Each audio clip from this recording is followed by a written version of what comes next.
Honorary Minister Čudars, ladies and gentlemen, welcome to the 5th Baltic Maritime Spatial Planning Forum and the final conference in the Baltic Sea to Land project. Ladies and gentlemen, welcome to Riga!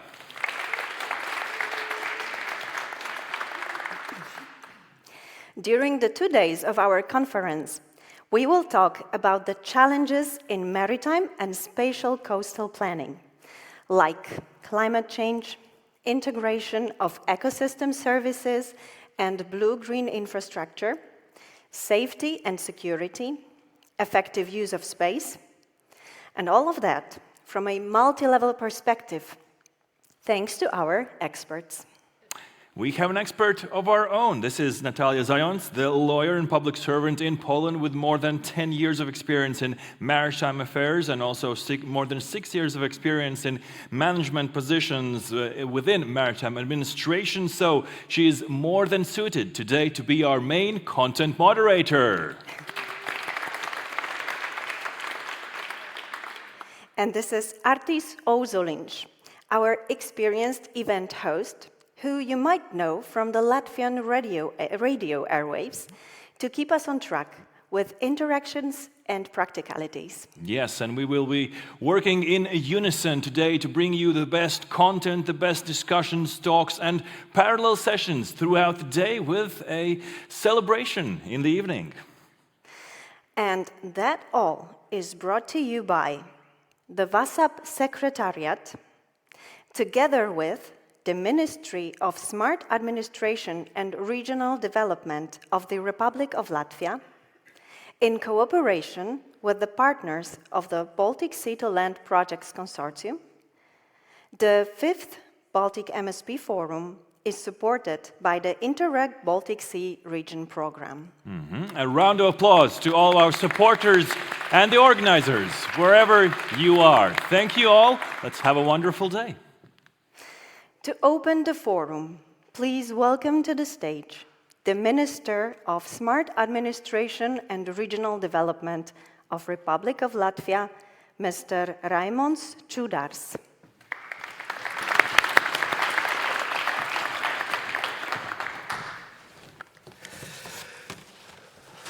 So, dear colleagues, ladies and gentlemen, it is a great honor to address you today as the 5th Baltic Maritime Spatial Planning Forum, an event that has become a key platform for cooperation across the Baltic region.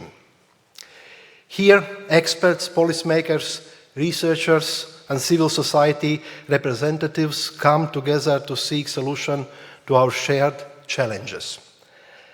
And today, in Latvia, we meet on a day of special significance for us. November 11th, large pleasure, Diāna, when we honored our freedom fighters and paid tribute to their courage and sacrifice. Those of us serving as a National Guard on this day wear our uniforms with pride and honors. This year's topic, Navigate Planning Through Changes, is especially timely. We live in an era where change is not only inevitable, but rapid and multidimensional. Geopolitical situation and climate change increasing pressure on marine resources and shifting needs all demand a new approach to planning, one that is flexible, inclusive, and knowledge-based. The Baltic Sea region is unique, not only for its natural richness, but also for the close cooperation between countries. Maritime spatial planning is a tool that enables us to coordinate diverse interests, preserve ecosystems' health, and promote sustainable development. Latvia is proud to contribute actively to this transformation. We are currently advancing amendments to our National Maritime Spatial Plan, embedding ecosystem service considerations and promoting multifunctional use of marine space. At the same time, we are exploring ways to further strengthen the connection between coastal and maritime planning, aiming towards a more integrated and holistic perspective. This effort reflects our beliefs of innovation, sustainability, and collaboration must go hand in hand, especially collaboration where we can say that an active dialogue between stakeholders builds the ground for the Latvian Maritime Spatial Plan and coastal planning and has been praised in the region. Today, special attention will also be given to the C2 Land Navigator, an innovative tool designed to improve the connection between marine and land-based planning. This forum also serves as the final conference of the Baltic C2 Land project, where the Ministry was leading partner, and today and tomorrow project results, tools and visions for the future will be presented.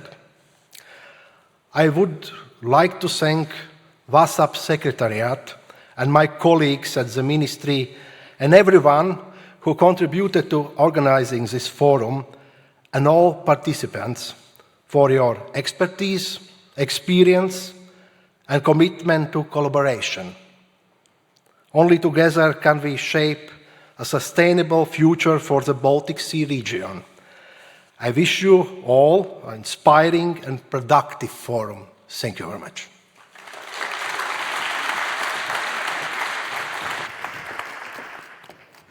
Thank you, Minister. Now, please welcome to the stage the Deputy Director of the Strategy Department at the Ministry of Funds and Regional Policy of Poland, and also the Chair of the VASAB Committee on Spatial Planning and Development of the Baltic Sea region, Mrs. Emilia Malak-Pętlicka. Thank you. Labrit, good morning, Minister, ladies and gentlemen, dear colleagues. I think that the same brain prepared our speaking point because our speaking points are quite similar. It's a great pleasure to open this 5th MSP Forum and to meet all of you, planners, policymakers, researchers and partners who together shape the spatial future of our Baltic Sea region. Over the past years, we have learned that resilience is not only about how we recover after crisis, it's about how we prepare, how we adapt, how we anticipate and our systems and territories to constant change. This proactive understanding of spatial resilience stands at the heart of our joint work in VASAB. In June 2025, Tallinn Declaration was adopted by the ministers responsible for spatial planning and development. The document reminds us we must translate resilience into practical planning, protecting our sea and coastal ecosystem, ensuring safety and well-being for our communities, and maintaining a balance between development and nature. It also underlines the importance of strengthening territorial connectivity through sustainable energy networks, efficient transport links, and digital infrastructures as essential components of spatial resilience across Baltic Sea region. Spatial planning is the essence of multi-level governance, linking national priorities with local knowledge, connecting maritime and terrestrial perspectives, and giving voice to communities and civil society. We know that without participation, spatial resilience remains just a concept, and with participation, it becomes a living practice. Our VASAB Vision 2040 provides a long-term compass. It calls for a polycentric and well-connected Baltic Sea region, one that strengthens cooperation between cities, regions, and countries while safeguarding the health of the Baltic Sea as a shared and fragile resource. The vision, together with the Tallinn Declaration, expresses our collective commitment to coordinated spatial development to ensure resilience and progress of our macro-region, even in unstable geopolitical situation. VASAB Committee on Spatial Planning and Development of the Baltic Sea region continues to serve as a platform where this commitment is translated into action. Through knowledge exchange, joint projects, and 2 planner forums, the MSP Forum, which brings together maritime planners, and the Emerging Land-Based Planners Forum, which will strengthen cooperation on spatial planning across national borders. As the current Polish chairing of VASAB, we aim to launch a new ESPON research process dedicated to territorial resilience in the Baltic Sea region in both maritime and terrestrial perspective. We believe that the knowledge and recommendations resulting from this study will be of practical value for many of you gathered here today. Finally, I would like to highlight the new generation of planners who are joining our work through initiatives like the Young Planners Summer School, which we plan to organize next August in Gdańsk. We open doors for young professionals to contribute fresh perspectives and to build a shared culture of planning across Baltic Sea region. Ladies and gentlemen, I wish you a fruitful and inspiring discussion. Thank you.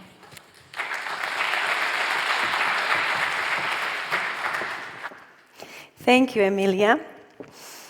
Now let's have a round of applause for the Director of Spatial Planning at the Federal Maritime and Hydrographic Agency of Germany, and also the co-chair of the HELCOM-VASAB Maritime Spatial Planning Working Group, Mr. Kai Trümpler. Yes, thank you, Natalia. Dear Minister Čudars, dear Emilia, dear organizers, dear friends and colleagues, I'm honored to be able to share some thoughts with you at the opening of this forum. Today and tomorrow will be the 5th iteration of the Baltic MSP Forum. And as this forum had maritime spatial planning develop in the Baltic, so it has grown in importance. On the first MSP Forum in 2014, spatial planning was in many cases no more than an idea. It is now a reality, and this forum offered help and guidance along the way. It has and always had the right mix of ingredients for success. Enthusiastic organizers, and thank you, VASAB Secretariat. Applause. An excellent audience. Yeah. And the right location, Riga, with its unique, Riga. With its unique and rich history and its position at a crossroads between the East and the West, and at the same time, right at the center of the Baltic Sea. There were a lot of challenges along the way from 2014 to today, but we made it. Now, we are facing challenges as well. They are of a different nature and, some might argue, they are larger than before.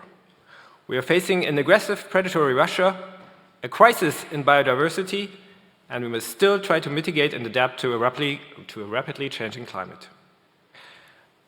The next generation of spatial plans will have to work with these problems and, where it can, help find solutions.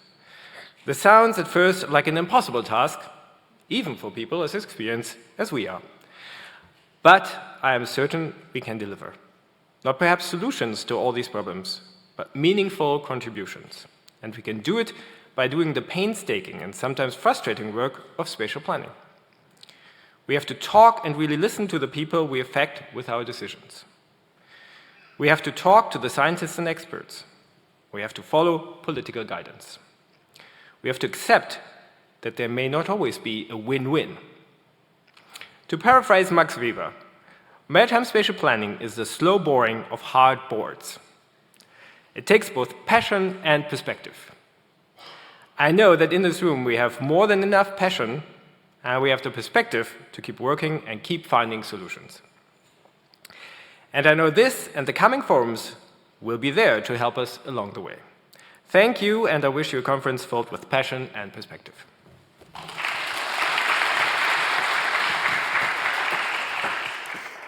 Thank you, Kai.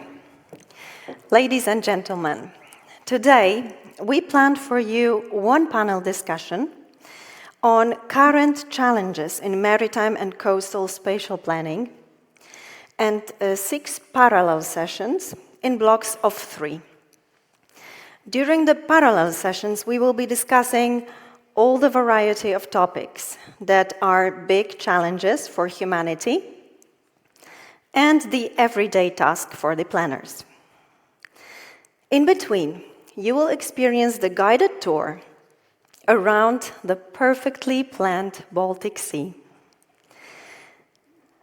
As our conference is about navigating through changes, we also need a lighthouse. We will have 2 for today, our keynote speakers. And now I would like to invite to the stage our first keynote speaker, Mrs. Diāna Rasuma. Mrs. Diāna Rasuma is the Director of Spatial Planning and Land Management Department, Ministry of Smart Administration and Regional Development of the Republic of Latvia, lead partner of Baltic Sea to Land project.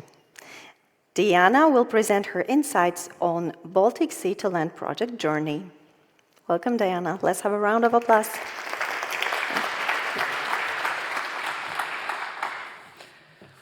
Good morning, ladies and gentlemen. To continue what we have already very well started, it is also my pleasure to welcome you all here in Riga today for the 5th MSP Forum. And today we will not just be reflecting on the Baltic Sea to Land project, as this event also marks its final conference. We are celebrating a shared journey of learning, experimentation, and transformation across the Baltic Sea region. So first, let me take you back to how the project started. In early 2022, within the Spatial Planning Policy Unit at the Ministry, we were observing how coastal and maritime spatial planning challenges were evolving across the region. And it became clear that something more was needed, something that could help us navigate through the growing complexity of planning at the land-sea interface. So what we saw was this: land-sea interactions were becoming more challenging, jurisdictions overlapped, responsibilities are fragmented, stakeholder influence was often unbalanced.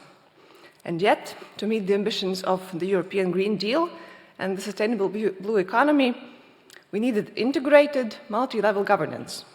Governance that could bring diverse voices together and foster sustainable coastal development. Too often, this integration is obstructed, and we face inefficient coordination. So it's like trying to steer a Greek trireme, where each stakeholder is a rower, a deckhand, or a helmsman, so everyone has a role, right? But unless we row in sync, we risk drifting off course. So we brought together several like-minded partners from around the Baltic Sea, which, as you heard already, is perfectly planned, but there is still much to do. So we created the first idea of Sea to Land Navigator, a guiding tool for our shared ship. It is a platform designed to support public authorities and blue economy stakeholders in navigating the complexity of coastal development. It helps balance environmental, social, and economic interests and fosters collaboration across levels and sectors during various planning stages. Those of you not yet familiar with the Sea to Land Navigator will be able to try it out yourselves today during the forum. But the Navigator, it is not just a digital tool. It's a result of practical experience, of learning, and of co-creation across the Baltic Sea region. And here I would like to focus not on the technical dimensions, but on the human stories and insights that have shaped this journey. So thank you to the Baltic Sea to Land Partnership and its pilot cases. In Fehmarn, Germany, our partners explored renewable energy self-sufficiency. They found that local acceptance of wind turbines grows when communities benefit directly. Engagement, we learned more, is not a checkbox, it's actually a relationship. And energy transitions are marathons, not sprints. In Saaremaa, Estonia, we saw how well-informed and empowered communities can shape planning outcomes. A thematic plan was developed in close collaboration with the local community to improve coastal access with respecting local needs. And this pilot showed us that transparency and inclusion are not just ideals. They are practical tools for better planning. In Poland, the pilot focused on energy citizenship. Through interviews and workshops, the team identified barriers to offshore wind acceptance and developed strategies to build local ownership. Their work emphasized that energy transitions must be socially inclusive to succeed. In Finland, future planners' students were invited to participate in pilot activities. Their fresh perspectives enriched the process and helped shape the regional blue-green strategy. This pilot reminded us that actually the future of planning, it's already here. It's collaborative, it's creative, and it's cross-generational. Together with other regional planning activities, the Finnish pilot merged into the building of a new MSP. In Klaipėda, Lithuania, the pilot placed a strong emphasis on monitoring and evaluation, stressing that success, it's not about just setting goals, but about measuring progress and adapting along the way. By revisiting their region specialization strategy, our Lithuanian colleagues developed new ways how to measure success and adapt plans.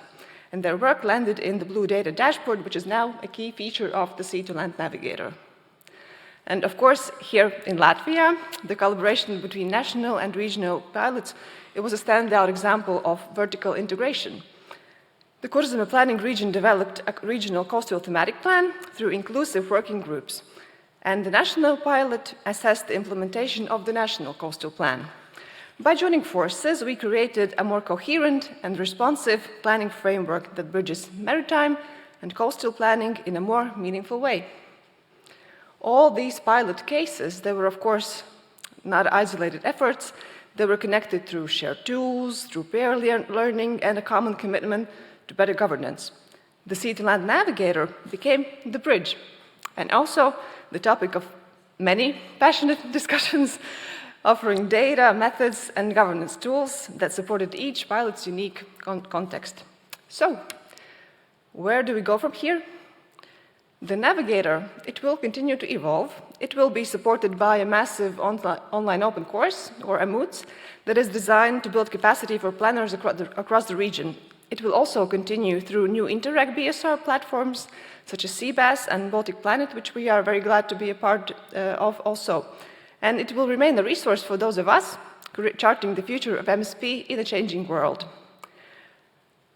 As we gather here today, I would like to thank all of you, our Baltic Sea-to-Land partnership team, and of course my colleagues at the Ministry for navigating this partnership, the VASAB Secretariat as the main organizers of the forum, and everyone else who has contributed to this journey. Your courage, your openness, and your commitment have made this project a real success. So let's continue navigating together, both today, tomorrow, and in the near future, toward resilient, inclusive, and sustainable coastal planning. Thank you.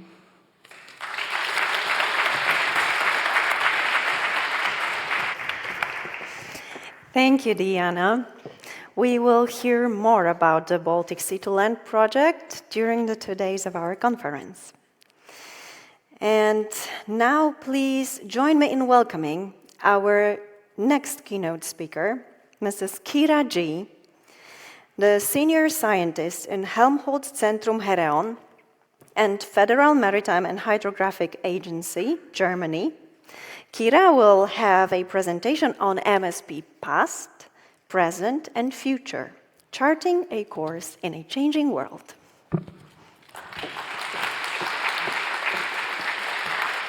Thank you very much indeed, and thank you very much for the invitation. It's a great honor to be here today, and I very much look forward to hearing more about the project and the success story that this project no doubt is. I'm also very pleased to hear that the Baltic Sea is already perfectly planned. But I wanted to take this opportunity to take a step back a little bit and look at MSP its development over time and the success story that it has become, looking also at history and where MSP actually came from, so that we can understand the present and also the future challenges we are faced with. I'm going to use some central ideas and words to illustrate this journey, and it's a bit of a personal journey really, so bear with me as I go through this. Now, before there was MSP, we had the ocean. And when we plan and manage the ocean, it's worth reminding ourselves that the nature of the ocean is quite different and that we have very specific and special human relationships with it. Philip Steinberg is a geographer who describes it quite well, I think. He says it's actually an exceptionally ungraspable space. It's a space that is fluid, it's a space that's constantly changing, nothing is ever the same, and experience, of course, is quite different to our land-based experience. Now, many people have quite an intimate relationship with the ocean. There's seafarers, there's fishers, sailors, artists, people who live on islands. But still, the image of the ocean is always very much a human construction, and we define it kind of as an other in contrast to our land-based existence. Rachel Carson has said it well. She says, "Neither you or I, with our earthbound senses, can grasp the reality of the ocean. We must shed our human perceptions of length and breadth and time and place to grasp the fluidity of this world." And I like this quote because it actually throws up some challenges for MSP. Because MSP is exactly about length and breadth and time and space. It's exactly about locations and places and sometimes quite static in our thinking. So fluidity is actually an important theme that has carried through the history of MSP. It's something that always throws up some interesting dichotomies in different contexts. For example, in our understanding of the sea as a planning space. There's been consideration also of the nature of adaptability. How do we deal with fluidity? And there might also be questions surrounding the instruments that MSP is using, such as dynamic zoning, to take account of the dynamic nature of the ocean. Although we can never fully grasp maybe the nature of the ocean, we can, of course, have knowledge of it. The sea remains one of the great mysteries, nonetheless, and unknown places on Earth, and I checked. It's not quite true that we know less about the ocean than space, but about 80% of our ocean floor remains unexplored. But of course, there's a huge wealth of knowledge nowadays, which also comes from very diverse human interrelationships with it. In the Western world, we had a huge growth of scientific knowledge, which originally in the 18th and 19th century was very much linked to ocean resources. But discovering the ocean also became a scientific endeavor in its very own right. There was curiosity developing, and there was a new challenge also in locating resources, mapping this unknown terrain. So you can see in the quote I put here that there was also, in the early days of scientific exploration, a real sense of wonder as creatures were discovered, places were discovered, the ocean became a place of imagination. But of course, people have been using the sea for millennia, and knowledge production does not start with Western science by any means. There have been generations of fishers, mariners, pirates, seafarers. And it's also worth reminding ourselves that there are different ontologies that relate to the sea in different parts of the world that might have a very different image of what the ocean is. In the last century, scientific knowledge, of course, has grown enormously, not least because pressures have grown on the sea. So we now have a pretty good idea what happens to marine ecosystems and species when pressure becomes too strong. And we've also gained a lot of social science knowledge about the role the sea plays in our cultures, in our psyche, why maybe we even love the sea, maybe why we are slightly afraid of it. And we've had a good understanding now of ecosystem services, both the tangible ones and the less tangible ones. And of course, we're now developing a whole new set of knowledge about the ocean and how it's changing in relation to climate change. So it's fair to say we have a great knowledge base for MSP, but of course that knowledge remains contested, and we also know what we don't know. We know that dealing with uncertainty is one of the main challenges MSP continues to face. Now, I'm not telling you anything new when I say that MSP, as a largely national practice, would not exist without the politicization and demarcation of the ocean. So this is really the story of division and political arrangements that have become commonplace. And it's always been a story of competition for influence and territory, if you like. Mare liberum and mare clausum were the early concepts that dealt with this back in medieval times in the 1600s. And it's really the question of which parts of the sea should be under control of nations and which parts of the sea should be accessible to all. International maritime law has evolved in an ongoing compromise, one might say, between these two principles, the principle of freedom for navigation, for example, and resource exploitation, resource management under different spheres of influence.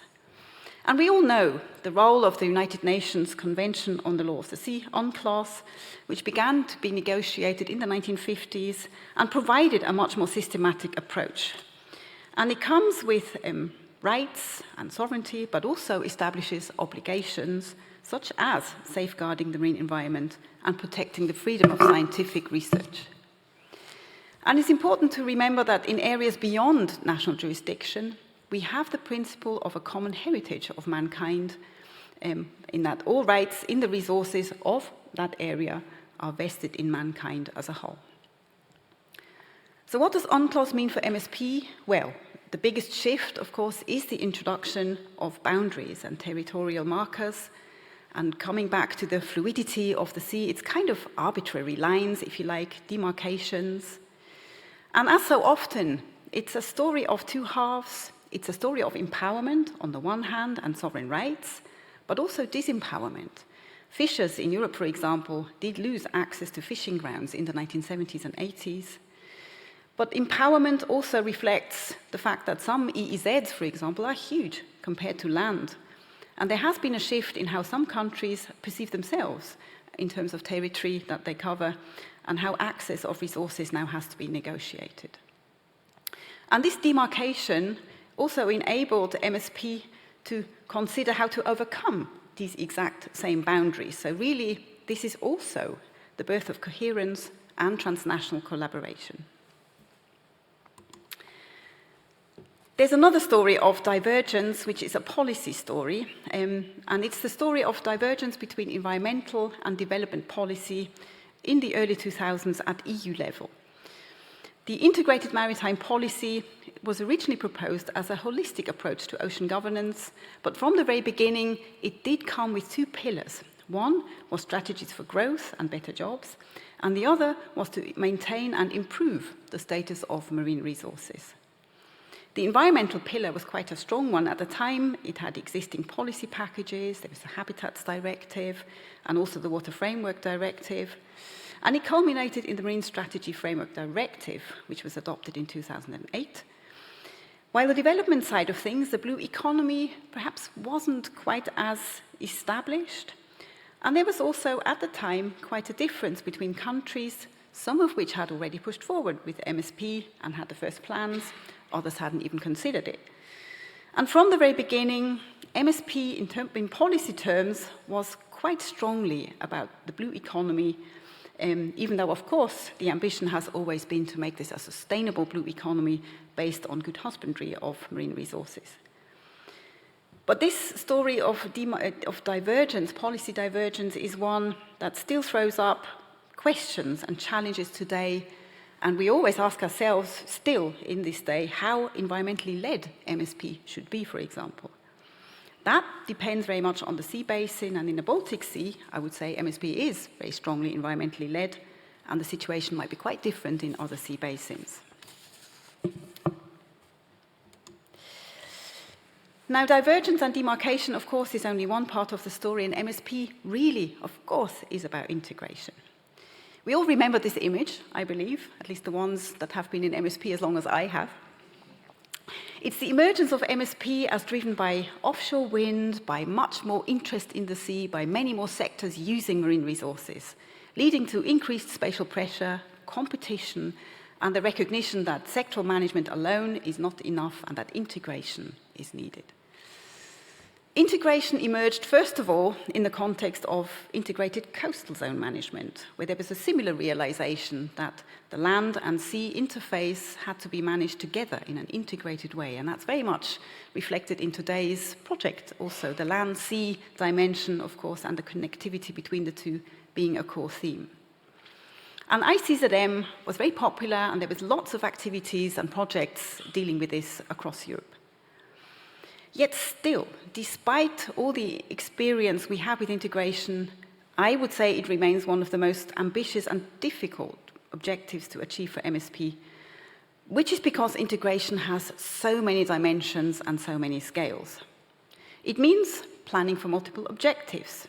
It means balancing competing interests. It means balancing economic, social, environmental dimensions.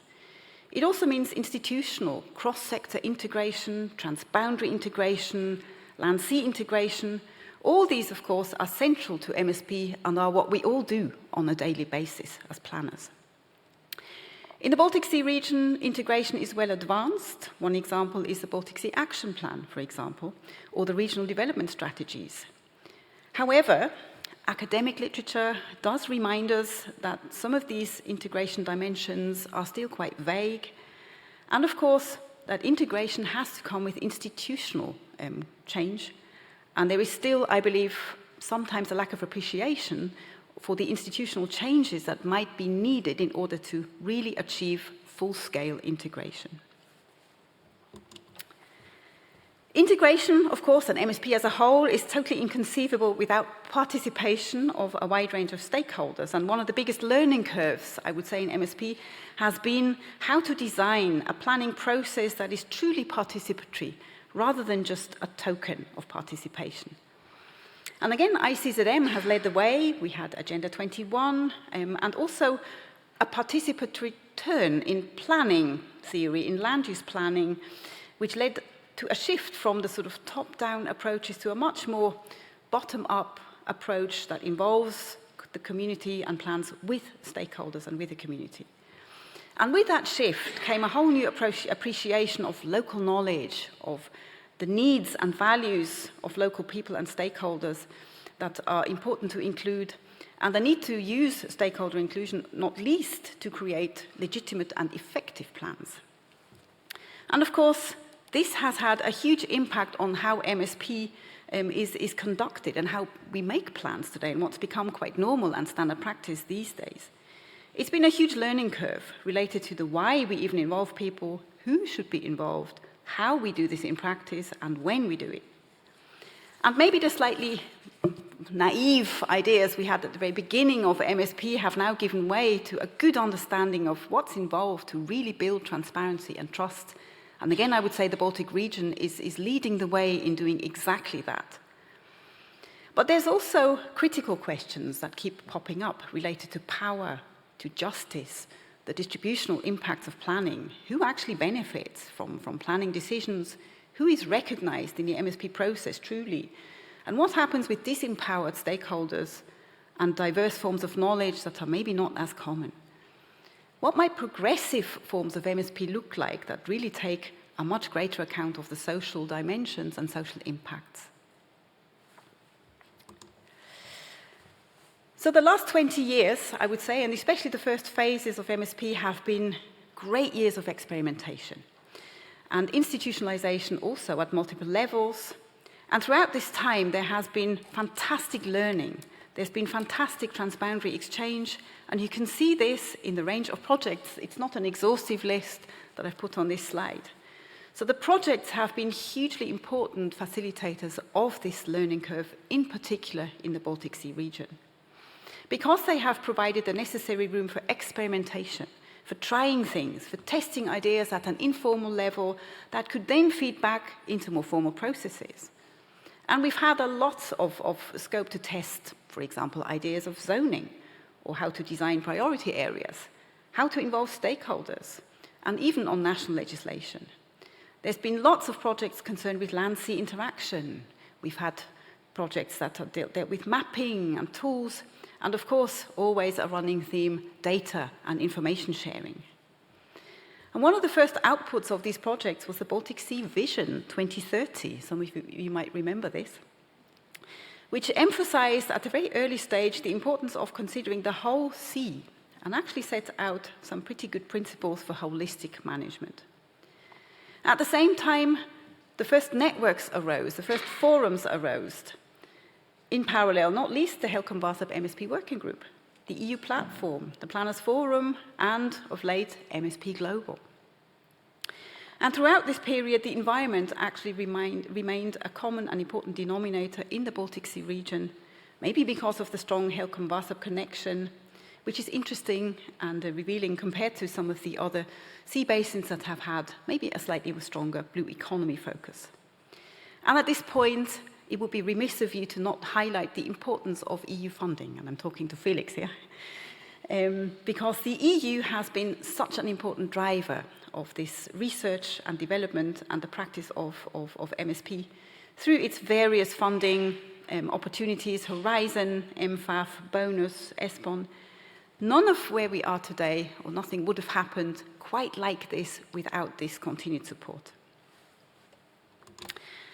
So where do we stand now? MSP has without question become a global phenomenon. And it's become a colourful thing. It's not one thing, but it's very much dependent on the context it is practiced in. Looking at Europe alone and looking at the Baltic Sea regions alone, we can see that there are so many different concepts to do with zoning, different planning regimes, different types of plans, different scales of plans, and also different central issues that plans are trying to address. But of course, there are also similarities. The things that we're all trying to do ultimately is to achieve that elusive balance between ecological, social, and economic goals. In the EU, the directive, of course, has been a great enabler of this diversity, and because it had to be so carefully negotiated, and because it is actually not all that prescriptive, it has enabled a flexible approach. It has enabled us to really reflect the contexts, the planning contexts that we come from. So it has actually been a great driver of experimentation and innovation. But MSP is also diverse in terms of the planners of all of us, ourselves, and the roles we play in different contexts. And being a planner is a hugely diverse job. It's not just one thing, but it demands a particular skill set and also a supportive environment. And while flexibility and context-based development is good, there are also caveats that come with it. One is that it's actually quite difficult to evaluate the success of very different plans. The Commission is currently engaged in that very process, and I don't envy them their task. We still need common principles in MSP to act as a guideline and a yardstick and the measure of success. And while every country will need its own definition of a successful and an impactful plan, there are still shared aims, such as ecosystem-based planning, or climate-smart planning, or socially just planning. These can act as a guide and will help us in evaluating the success of our plans when taking a regional perspective. Another caveat is that MSP still focuses very much on national agendas, on national policies. And while there is cross-border alignment, national priorities, of course, won't always match across borders. So there is a danger, if we're not careful, that with that national flexibility, the overarching vision might become a little bit lost, even though, of course, it is still enshrined in many principles, not least the HELCOM-VASAB MSP principles. I want to turn to the future now and use some of these challenges and some of that history to talk about what might be important for the future. And the first aspect to highlight is the ecosystem. We all know the world is changing rapidly, geopolitically, demographically, and of course environmentally. And pressure on the oceans is increasing all the time. So it's high time, I would say, to return to the ecosystem and its services without which we cannot really survive. We share the ocean, we share its wealth, including with non-human beings. It's important to avoid the tragedy of open access, meaning consume now and pay the price later for future generations, or shifting that price to other sea areas and other regions. We know that ecosystems vary in their robustness, and that some ecosystems, not least the Baltic Sea, are easily derailed and susceptible to change. Science is an important tool in growing that understanding, and we have some good policies in place as well that require us to consider biodiversity and restoration. But we don't know, of course, how ecosystems will respond to the impacts of climate change or respond to cumulative impacts. So given these rapid changes and given the high levels of uncertainty, let's not be afraid to maybe slow down a little. Let's not be afraid to observe and evaluate, especially before making irreversible decisions. Yes, we need more tools. Yes, we are working on them, for example, cumulative impact analysis. But let's not quite forget about the precautionary principle, especially in times when climate change is likely to have considerable impacts. This does not mean that we can't make decisions or use the sea based on the best available knowledge, but let's make the ecosystem the core of MSP, and let's make sure we have systems in place that can adapt to new evidence if and when that arises. Ecosystems in the sense of a social ecological system, so humans and nature together. Adaptation is another one I'd like to propose for the future. MSP, we all know, is cyclical, it's adaptive, and that means it has to tread a careful path between adjusting and learning on the one hand, but also stability and planning security on the other. Oh, sorry, I haven't clicked. Is it broken? Maybe it's not letting me talk anymore because I'm out of time. There we go, thank you. I'm nearly done. Planning is actually a messy process, but over time there is an increase, we hope at least, in important dimensions like knowledge, collaboration, impact and integration.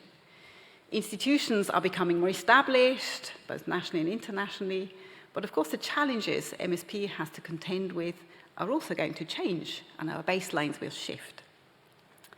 So it's worth thinking, have we set up our MSP systems in a way that leaves us room for learning? Is there room for innovation?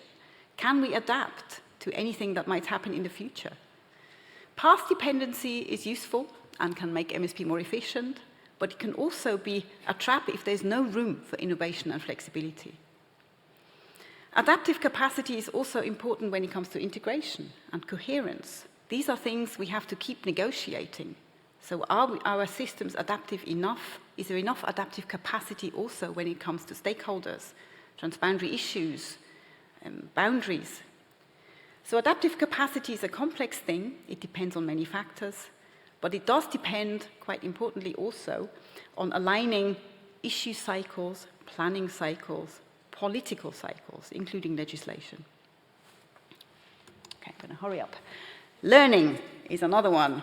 We all know that MSP is ongoing. It doesn't ever stop. It means that we need space and time for reflection. We need to monitor. We need to evaluate. But we also need to think about where we're heading from that.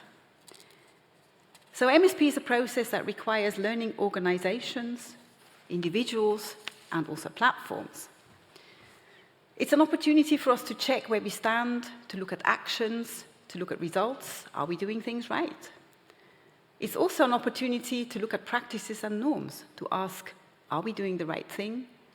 And how do we know we're actually doing the right thing? MSP, of course, is a spatial tool, but it actually also needs spaces as such, as a process that allow for negotiation, for reflection, including critical reflections. And we have a beautiful array of institutions, projects, conferences like this one, platforms for exchange. This is something that we need to treasure. This is something that we need to continue, because MSP is actually a process first and an outcome second. And that process needs ongoing support, including financial support and, of course, time. But spaces for reflection are only half the battle, and the other half are the actors engaged in these spaces. So planning as a positive force is very much related to allowing stakeholders to come to the table, to allow communities to be part of that process. And we may need to be even more proactive in reaching out to new actors, to new sectors, to businesses, to innovators and risk takers. And if we do this right, then MSP will actually build social capital and communities of practice where multiple values and worldviews are welcome. And lastly, we need vision. Dialogue, debate, and even disagreement are all good things. Visions can actually guide us, though, in how we plan our way forward. MSP, of course, has always been designed as a visionary process, a proactive process, something that takes the initiative rather than wait for things to happen. Future MSP, I would say, could strengthen that visionary aspect. It could aim to detect trends and to anticipate developments rather than catch up. Climate-smart MSP, for example, or sustainable ocean planning could give some ideas, but also national visionary processes, supported by sea basin conventions. So in times where the world seems to be fragmented, where there seems to be a lot of uncertainty, MSP could actually act as a process that counters that trend. And I'm going to quote Andrea Morf, it could even act as a peace project. For this, however, MSP needs to be resilient, and it's worth considering what would enhance that resilience. And I'm pleased to hear that resilience is the topic of this forum. And I want to end by pointing out that it's actually 10 years since the publication of The Key to Governing the Fragile Baltic Sea, Maritime Spatial Planning in the Baltic Sea Region and Way Forward, written by Jacek Zaucher. In that book, two strategic choices are outlined, one between active and passive MSP, and one between a low and high level of trust. Passive MSP means all the important decisions are taken outside the planning domain, making MSP a token effort. While active MSP means the planning process is used to create real choice, that there's competent institutions, that there's relevant involvement of stakeholders, and that the interests of future generations are safeguarded. I would say that the Baltic Sea region is a very good lesson in how to implement active MSP that is also based on a very high level of trust. So I would say, let's continue to build that resilience. Let's make sure that we have active MSP based on high levels of trust in order to continue the story of MSP into the future. Thank you.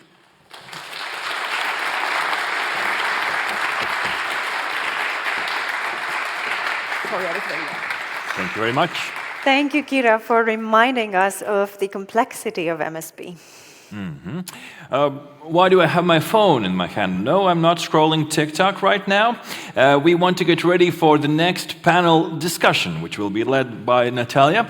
But for that, we want to do something that Latvians are quite not so eager to do, and that is interacting and talking. So we're going to make it easy for you here, because we want you to feel at home right here in Riga. We have the Slido platform for interaction. So what we want you to do is take out your phones right now.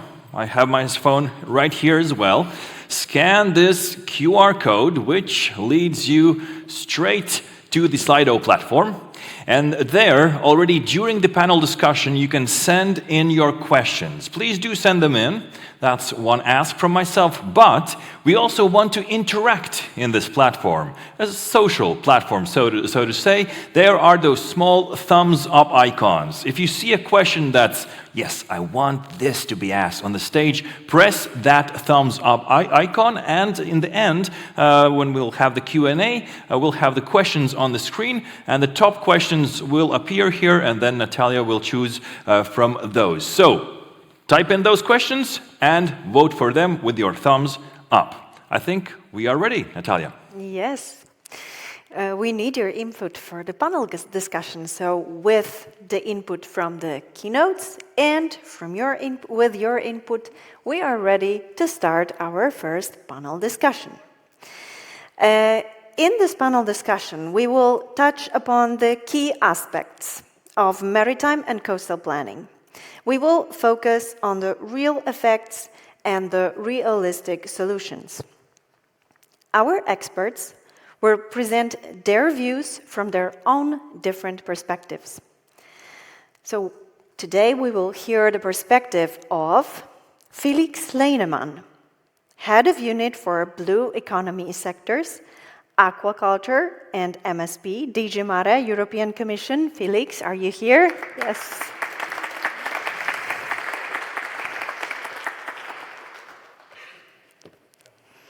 Please have a seat here. Yeah.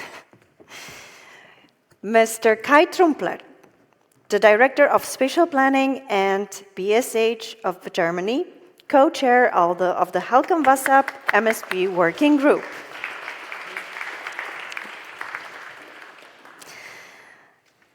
Mr. Kamil Rybka, Chair of the Baltic Sea Region MSP Data Expert Subgroup. Welcome. Have a seat. Mrs. Mari Pohjamekra, Ministerial Advisor at the Ministry of the Environment of Finland and also representative of Finland in the VASAB Committee on Spatial Planning and Development of the Baltic Sea region. Warm welcome. And Helen Erik, Project Manager at Saaremaa Municipality, Estonia. Welcome. Please join us, Helen. All right, Natalia, take it away. Yes, thank you, Artis, and let's start our panel discussion. The first question goes to Felix.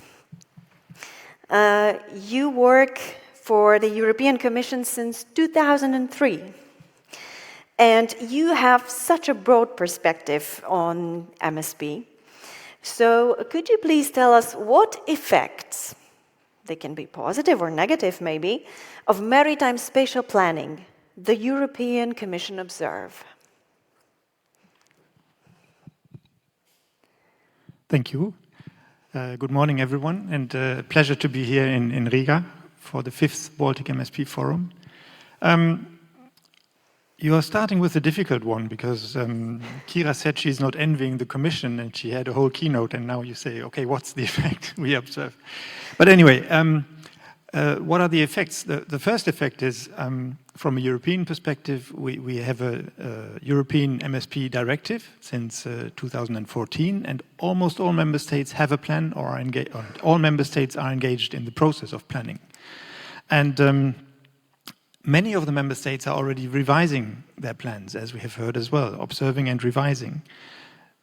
Revising because halfway through the existence of the directive, we adopted the European Green Deal with a lot of new objectives that had spatial implications, whether they relate to biodiversity preservation, nature protection, offshore renewable energy targets, or nature restoration targets, for example. So all these targets came new into the planning while everybody was already busy planning. So what were the effects?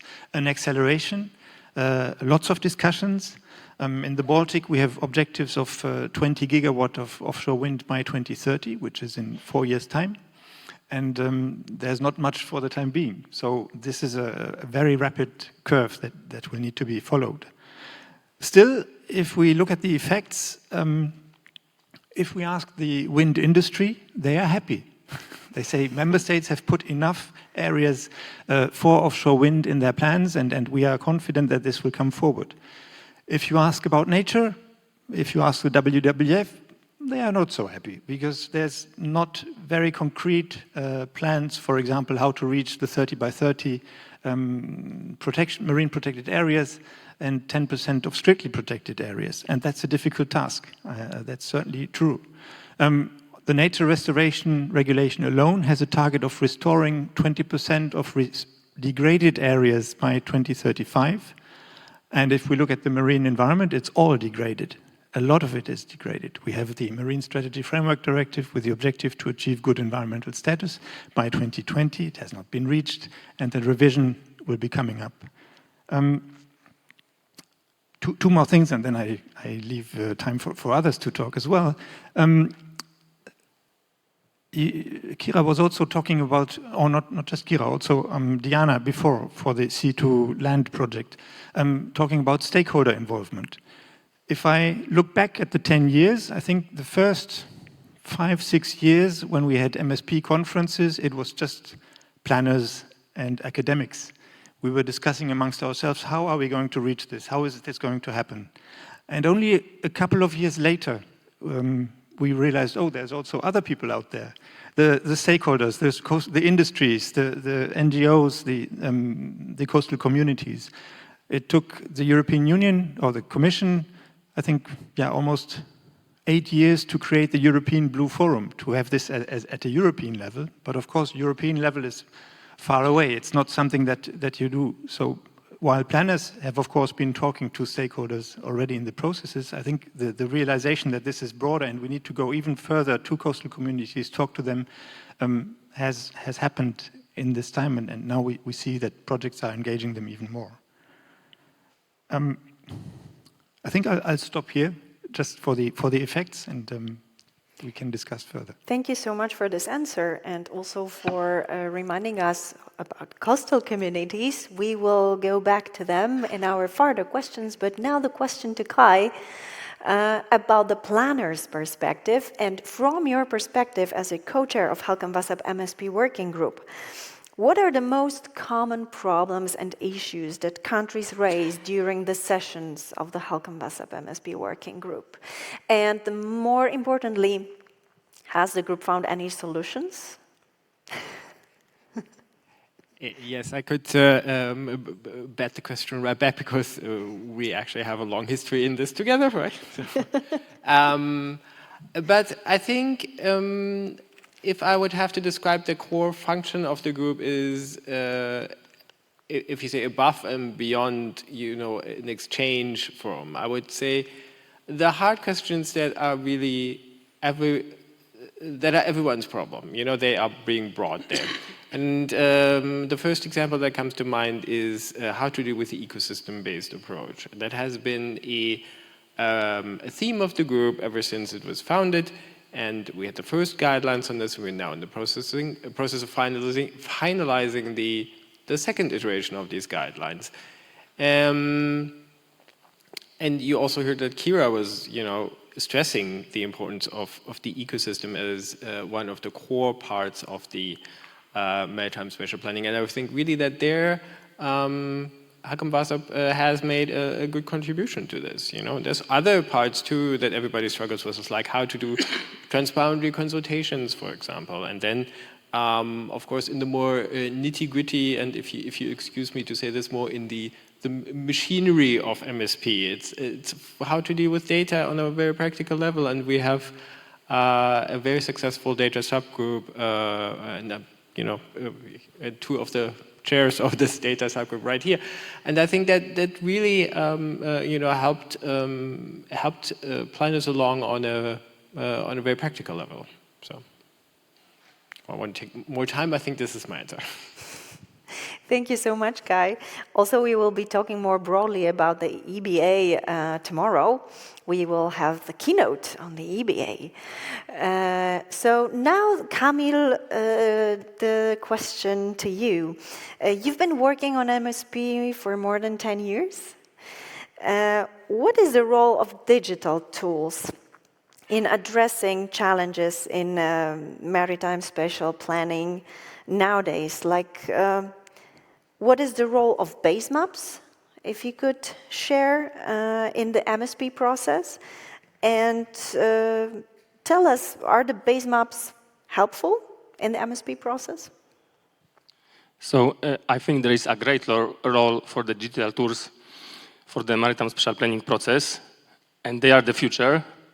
I think especially the environmental part of the process could make benefits of using that. So all these acronyms like CIA, CEA, EBA, CC, or you name it, could be checked, validated, analyzed, modeled within the tools. What I'm missing, I think, it is brave people that will set common standard of how to apply it within the capacity of MSP, because the tools won't solve it. The tools can check, model, but you need to have the concepts that's applicable in the MSP in place first, and this may be missing here. Regarding base maps is the product of collaboration of data people in the Baltics, and it has two sides, the input data and output data. I will start with the output, which are the results of the planning process, the data you've got on the plans, on the maps, and the helpfulness of it varies on who is looking at. So it's a good overall picture of what's happening on the Baltic. So, for example, you can query base maps, show me the area where shipping, transportation is the priority. So you will get those areas, so you can check the alignment across the progress, how it looks. But on the expert level, there will be question, what's the definition of the shipping in Poland? What's the definition in Sweden? Is the safety buffer zone included? And how wide is this buffer? So to be able to know this, you may need to check for the original data set, because the data on the base maps are processed, where you can only expect the loss of the information, not the enrichment.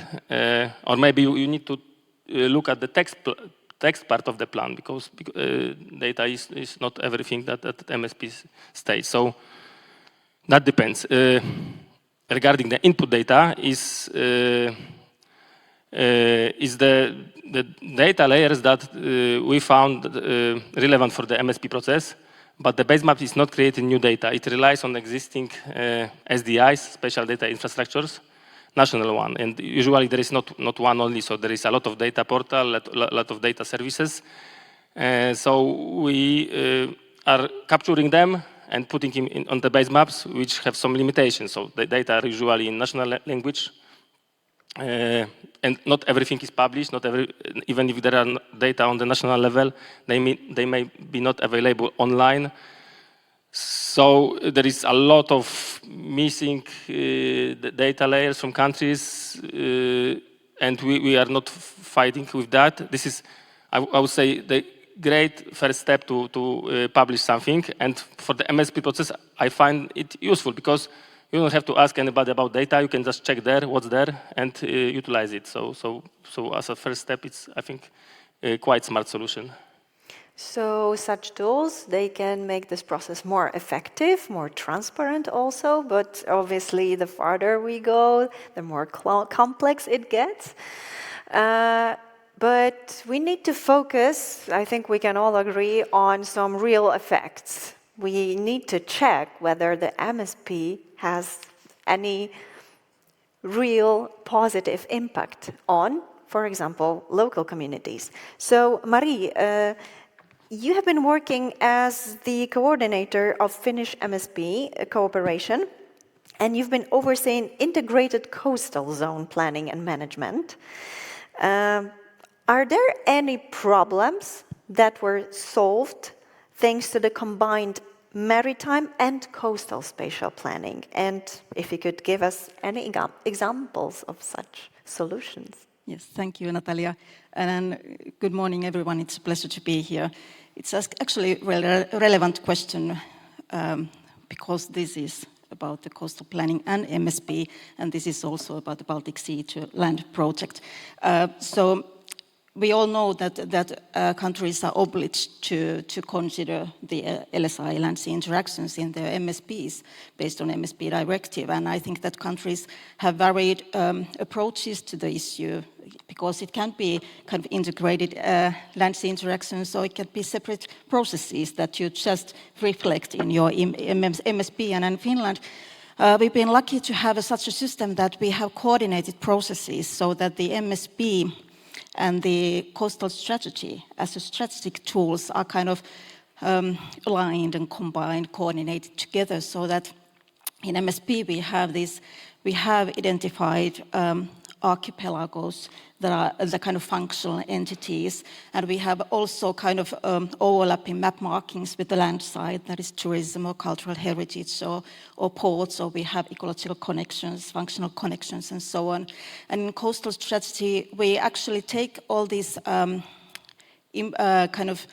the facts that we have in our visions and measures and scenarios and our MSP, and we refine them in our coastal strategy so that the focus is more about the processes and the networks and joint actions. And in addition to that, we actually have a legally binding land use planning that also overlaps with MSP, so that the territorial sea areas are planned in the land use planning processes.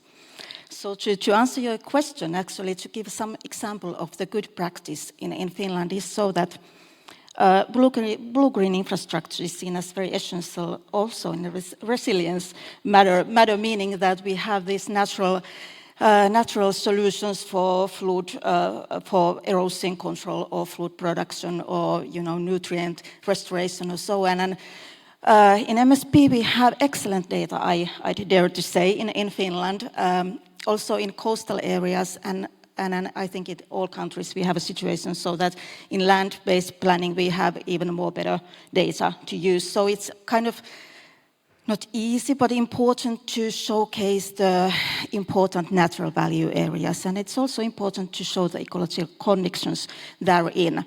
But when you have MSP and then you have a coastal area, you have to consider how you kind of build a bridge between those. And in this Baltic Sea to Land project, we had an excellent possibility to have this case study in the Kymenlaakso area, where they have in their land-based plan, legally binding plan, they have this blue-green connection, map marking. And then they had this stakeholder meeting where they ask other land use planners, but they also ask other stakeholders and other authorities that how they interpret the map marking. Do they interpret in a way that it should be interpreted? It indicates the connections between important natural value areas, but also indicates the connections between recreational areas. Because we know that the nature provides us cultural ecosystem services, and this is something that our planners wanted to indicate. But they could show that actually other land use planners understood the meaning of the map marking, but the other authorities didn't, and the stakeholders didn't. So what is the message here? It means that in many cases, planners are in their own bubble. During the process, you discuss with the stakeholders, right? But do you communicate your map markings, the actual symbols, with the stakeholders? Because this is something you have to do in order so that it is meaningful for our stakeholders. And I don't know if I dare to say this, maybe I do, but also maybe this is the point where we have to consider whether MSP map markings and symbols should communicate with the land side map markings and symbols. So it means that the MSP planners and land side planners, they should communicate in more detail. Yeah, because also it's important that we understand the plans in the same way. Exactly. That's why we can trust on them. Yeah, thank you so much for this answer. Helen, now the question to you. In your work, you are focused on practical cooperation with the stakeholders and local communities' engagement. So could you please tell us what are the benefits for your local community from adopting MSP, and do you think that local communities feel more protected thanks to the adoption of MSP? Thank you for the question. The benefits from the MSP to the local community, communities are more clear rules to ports, between the ports, fisheries, nature protection, economical management, and as well long-term spatial planning. But if you ask about the protection, then I was thinking about it, and I'm really going quite deep to the local level. And I was thinking that like local as a fisherman or a reed collector, or to a farmer that keeps animals on a coastal area, it is hard to grasp and understand the MSP and follow it. It is more, MSP is a more concern of planner, like local planners. So I think there is some work to do to also get towards them. Thank you so much. I think we will extend it in the next question also to you, but now let's go back to Felix. Second question to you, Felix, as you were closely involved in the preparation of European Ocean Pact and acts, then transformed into act. We all know that MSP directive is to be open for revision. Is European Commission planning to set more concrete goals, considering other EU laws like NRL, RED directive, or it will be left for the countries to combine, for example, offshore wind development and restoration of habitats? And I ask you all for the short answers because we also have the Slido questions. So Felix. Okay, I'm going to try to be short, but let me one step back. Absolutely. Still, Kira was mentioning the integrated maritime policy, which tried to be integrated and everything else in 2005. But we have come a long way since then. We had a blue economy, a blue growth strategy in 2012, a new approach to a sustainable blue economy in 2021. And the Ocean Pact really tries this time to make it really holistic and to bring everything together. And it has 6 equally important priorities, which range from nature protection, blue economy development, coastal communities, research, security, and international elements. The Ocean Act, which is announced in the Ocean Pact, should be a legislative instrument that supports the implementation of all the targets that are ocean-related. And that means not only spatial targets, for example. It could also be cleaning of maritime transport. But for that, you have spatial elements as well. Developments in ports that are needed, developments maybe also offshore for provisioning of vessels and other elements. But of course, also the nature restoration regulation and the Green Deal targets that I mentioned before. It is early days. We have only just started to evaluate the MSP directive and to start the impact assessments of different options that could be there. And of course, for the moment, we are not excluding options. We will soon launch a public consultation. There will be a call for evidence, and I invite everybody to take part in that. We have started discussions with member states, and you may have seen Kai shaking his head of the binding targets to be put in the Ocean Act. The targets are there, whether you like it or not. They are there in EU legislation, and they are in the sectoral legislation. So I don't think the Act is going to establish new targets. It will refer to the targets that are there. Maybe I anticipate the time because there's a question already, or I come to that later. Maybe I come to that later. Yes, okay, let's get back to that later. Thank you. And now the question to Kai. I think that Kai is satisfied with the answers. If Felix answered yes. Kai, you hold also a PhD degree in maritime international law of the sea. Sorry. So do you think that maritime spatial planning has only positive effect, or maybe it causes any issues for the Baltic Sea? Because that it causes issues to planners, that is for sure, but for the Baltic Sea maybe. Yes, and thank you, and I try to limit myself to 2 minutes. But I have to also come back to Kira, because Kira said there was this, between the free seas, mare liberum, and the closed seas, mare clausum. And like as a student of international law, you always like to go, oh yay, the free seas, that's the way to go. But then over the course of my career, I come to realize that this actually causes a lot more problems. And like one of the main issues, or one of the main arguments for having free seas for all was that at the time, resources of the seas were thought to be inexhaustible. So there was no reason to restrict access. But we know better. So actually, I think the best option and the best hope for sustainable management of the sea is actually having them under national legislation. Now for the Baltic, that means there's an EEZ everywhere right now, and I think this national legislation needs to, and the jurisdiction needs to be exercised in a way that protects resources, but also responsibly develops them.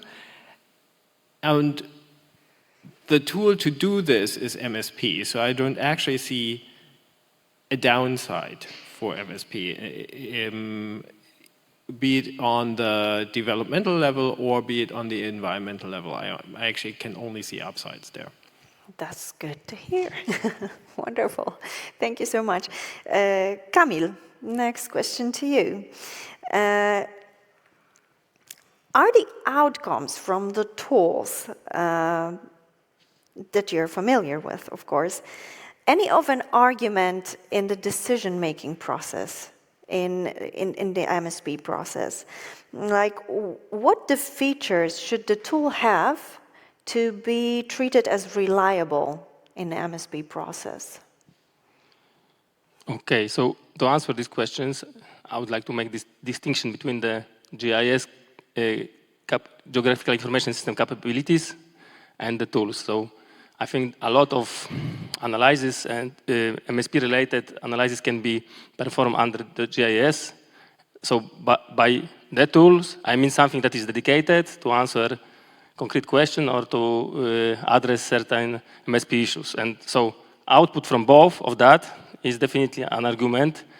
And I would say more, this is the basis for giving decision. Because if you are looking for the new areas for offshore wind farm developments, or we will be looking for the new areas to meet the targets of the nature conservation areas, the output from those analyses will be our first thought about where to go, where to come. In terms of what makes a good tool and reliable tool, I would say the key to be able to call it like that is the best available knowledge, actually. So if I've got better national data, like if I got more detailed national approach on certain issue, I won't be interested in other tools because I know that the best thing is that I've got. So I would say this is the key. Okay, thank you so much. Very concrete answer. Marie, now the question to you. In the Baltic Sea to Land project, the navigator tool includes multi-level governance as the key element. So what are the benefits of inclusive cross-level stakeholder involvement in planning process, and could you also provide some examples? Yes, of course, thank you. Well, Kira and Diāna already explained the importance of stakeholder engagement throughout the whole MSP process. So we are all familiar with those issues. You know, we have to engage stakeholders and collaborate with stakeholders to have diverse viewpoints, and all the knowledge there is to have a robust and complementary MSP. And when we have open data and open dialogue, it means that we can reduce the misunderstanding of each other, and we have a basis for conflict mitigation. And of course, when we have transparent processes, it builds trust between the stakeholders, but also towards the planners. And I think one important aspect is that it increases the psychological ownership towards the plan.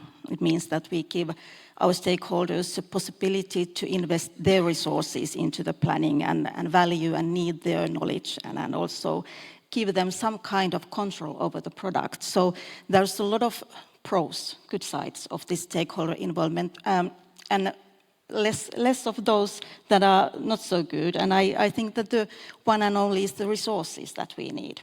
And that means that first we have to, planners by themselves have to agree that this is needed, this multi-level governance is needed. So we need to put resources on that. And I think that Baltic Sea to Land process is a good example that it took 3 years to discuss about this multi-level governance and the importance of that.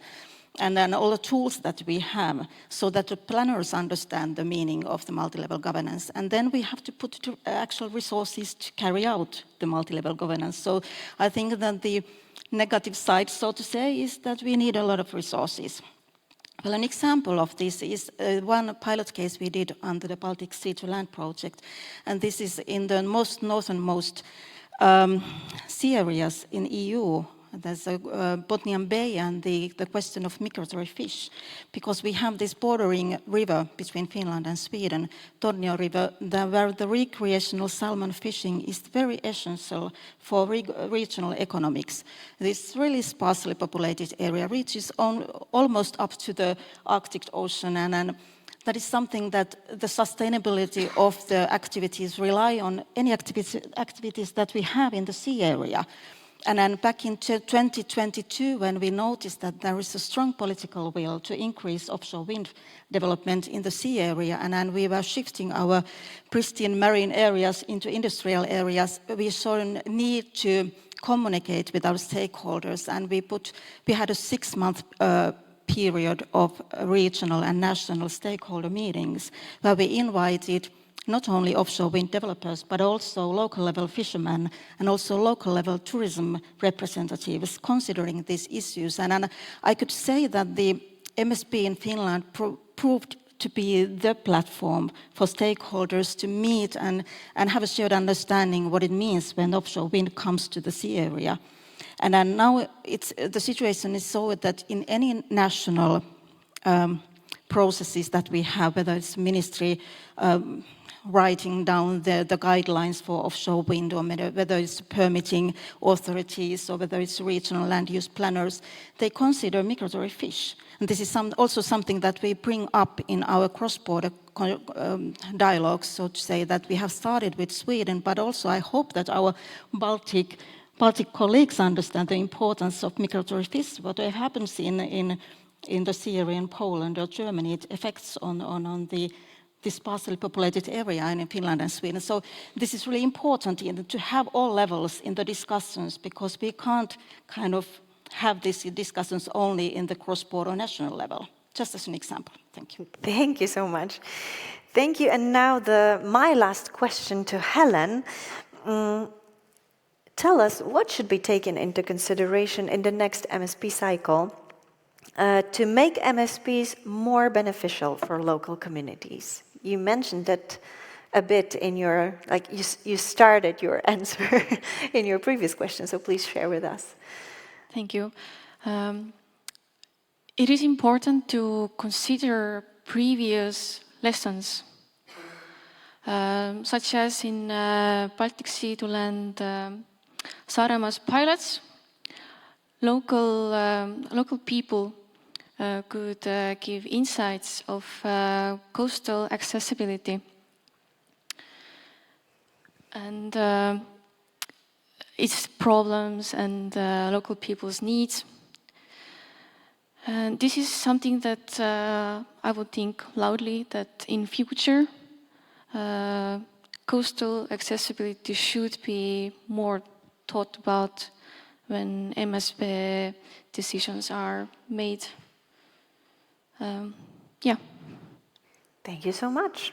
We have something to think of now. Let's go to the questions from the audience, and I can see the most popular question, I think, will go to Felix. No other option. When can we expect the MSP directive revision announced by the EU Ocean Pact? Will it bring MSP and MSFD directives closer? Felix. Yes, don't envy us. The Ocean Act has been announced for next year. So in the European Ocean Pact, it was said by 2027. I won't hide from you that from the services, we had a lot of discussions and we tried to put it in 2027, but then somebody said by 2027. Then there was a dynamic because the president of the Commission presented the Ocean Pact at the United Nations Ocean Conference in Nice this June. And she was so enthusiastic about the Ocean Pact that for the work program of the Commission for 2026, she said, we are going to bring it forward to 2026. So this is our target to realize or to propose the revision of the directive before the end of next year. Normally you have 2 to 3 years to go through an evaluation, an impact assessment, and comply with the better regulation guidelines. So this is going to be a bit of an accelerated time for us. The Marine Strategy Framework Directives has already been evaluated, and the evaluation was published at the beginning of this year. A revision was always a bit in the cards, but never really announced until the European Ocean Pact again, which now also includes an announcement of the revision of the directive. And currently there are a lot of discussions because we feel that it makes a lot of sense to revise the 2 directives at the same time in order to avoid complications and in order to avoid possible contradictions. They will also need to move through the legislative process between the European Parliament and the Council. So it will bring, I mean, the short answer is yes. A bit longer answer is we're still working on how to make this happen and how this could exactly look. And closer, it's not just in time, but it's also in content. The evaluation of the MSFD points to MSP as an important tool that could be improved. The Ocean Pact talks about strengthening MSP, making it more regional, more digital.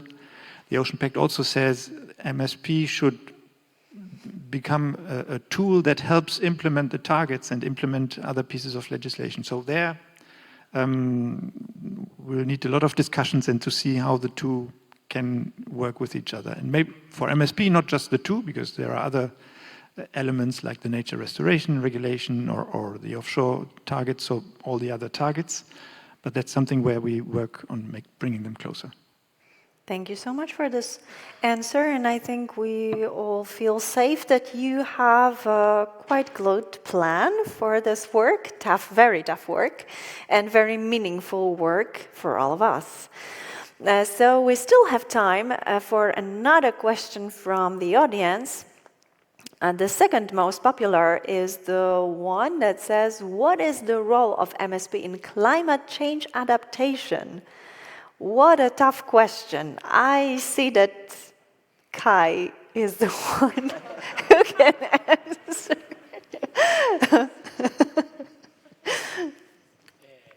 Yes, maybe I take the one together with the other one, and then I... Oh, perfect. Yeah, now they're equal in popularity, so yeah. Yes, because there's also a question about how can MSP support restoration of marine ecosystems. Yes. Oh, yes. Now, I think the two are related. And I think what is important is MSP can only give meaningful impact if it has the tools to do so, right? I mean, for example, with the restoration of marine ecosystems, it can only contribute to it if it can address the root causes of this degradation. And like, I know I sound like a broken record, everybody has heard this from me. The main causes of degradation are fisheries and pollution from land. And as long as MSP is not allowed to regulate these, there will be very little that MSP can do to help degradation. But I'm sure the Ocean Pact will give us the tools we need to do the job as planners. And for climate change, if we look at mitigation, we of course have offshore wind, and for adaptation, we really also need to think about like how can we protect the ecosystems, make them more resilient, and basically for the fluid maritime space, that basically means keeping human influences out, and for this you also need the tools to do that. Thank you so much. Has anyone would like to add something to those answers? Yes, Marie, please. Well, maybe a few words about the climate change adaptation. I think this is also have to do everything to do with the process. And in Finland, I think it's a good practice that we had a 6-month period with our fisheries from local to national level. And we had these climate scenarios, and we discussed these climate scenarios together, our fishers, meaning that what these changes mean for your resource that you use for fish, and then how you should adapt to the future conditions, and then what is the role of MSP, so how we could spatially show this in our plan map, that what is needed for you in the future. So I don't know if there's a word in English, kind of be a pro-adaptive, but you know what I mean, that you have to look. It's not just 10 years, it's 20, it's 50, it's 100 years ahead, and kind of be a tool for stakeholders that they trust you, that you consider also the future conditions. Mm-hmm. Thank you so much. And Kamil, 1 minute left. So I think my answer won't help very much, but right now in Poland we are also dealing with nature restoration regulation, and we in the ministry are responsible for the Article 5 marine ecosystems. So after establishing those plans, we've got concrete numbers for the areas, concrete targets in terms of deadlines for restoration. I think we will look on the possible measures also via maritime spatial planning, but this is the future. And in terms of climate change adaptation, as the Minister of Infrastructure, I would like to also point out that our MSP reflects on coastal protections in terms of construction, in terms of having the sandbanks reserved for that. So this is also the part that we are preparing in terms of taking the scenario of climate change, taking how much the water level will rise, etc. So this is also something that is reflected in our MSP. Thank you so much for this question. So I think the conclusion from the panel discussion can be, as always in our work, so the planners have to see everything around, not only the MSP directive. Thank you so much for this discussion, for the questions, and for the brilliant answers from our wonderful experts. Thank you. And to Natalia, thank you, job well done. Right now, ladies and gentlemen, we invite you to return to this stage at 12 o'clock when we will continue with presentations from the expo, but it will be so much more. We'll have an interactive artistic experience prepared for you because we'll have the world-famous caricaturist from Latvia, Gatis Šļuka, on the stage who will listen to what will be presented and he will draw it on the screen for you. So you will have the opportunity to find out what will happen in the expo and you'll be a part of this wonderful experience. But right now I invite the panelists, Natalia, and all of you to join us in the lobby for snacks and coffee. See you back here at 12 o'clock. Thank you.